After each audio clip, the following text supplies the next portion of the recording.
अब यहाँ एक प्रश्न उठता है कि जब भगवान कथा सुनने की इच्छा होने मात्र से हृदय में आके अवरुद्ध हो जाते हैं, ऐसा यहाँ कहा गया है पहले श्लोक में ही, तो हम लोग कथा सुनने की खूब इच्छा करते हैं, कथा सुनने के लिए भोपाल से यहाँ आ गए और इतनी कथा सुन रहे हैं, उसके बाद भी भगवान हमारे हृदय में उस रूप में विराजमान नहीं हो पाते जैसे होना चाहिए।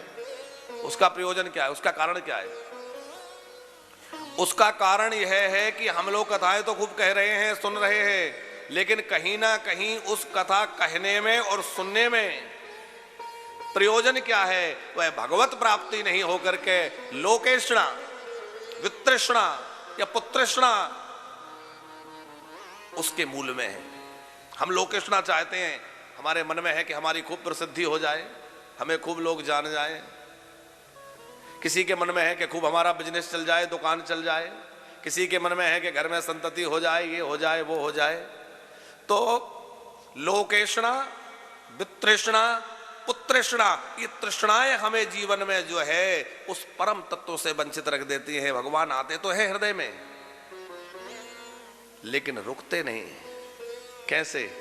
आपके घर कोई मेहमान आए, अब वो बड़ा अनुग्रह करके आपके यहां पधार गए और आप उनसे बात ही ना करें, जलपान ही ना कराएं, उनसे कोई प्रयोजन ना रखें, बस अपने काम में लगे रहें, दूसरे लोगों से बात करने में, मिलने में, इधर उधर में लगे रहें, उनसे कोई बातचीत ना करें, तो वो रहेंगे?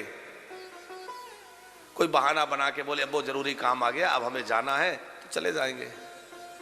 तो सामान्य व्यक्ति भी जब हमारे घर अतिथि बनकर आता है और हम उसका आतिथ्य ना करें, सत्कार ना करें, तो वह निराश होकर के चला जाता है। उसी प्रकार भगवान भागवत सुनने की इच्छा रखने वाले के हृदय में आते तो हैं, लेकिन जब वह कृष्णार्थी होकर, भगवत रसिक होकर कथा नहीं सुनता, बल्कि संसार का रसिक बनकर के विषय रस का आस्वादन करता हुआ केवल उसमें विषय की बात ही समझता है, तो भगवान हृदय में नहीं रहते, फिर तो संसार ही हृदय में बसे। लेकिन हां,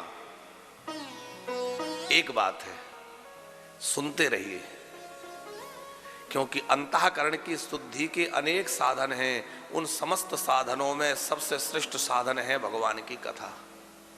अभी सब्सक्राइब करें हमारे YouTube चैनल ईश्वर टीवी को और देखिए वीडियोस सबसे पहले।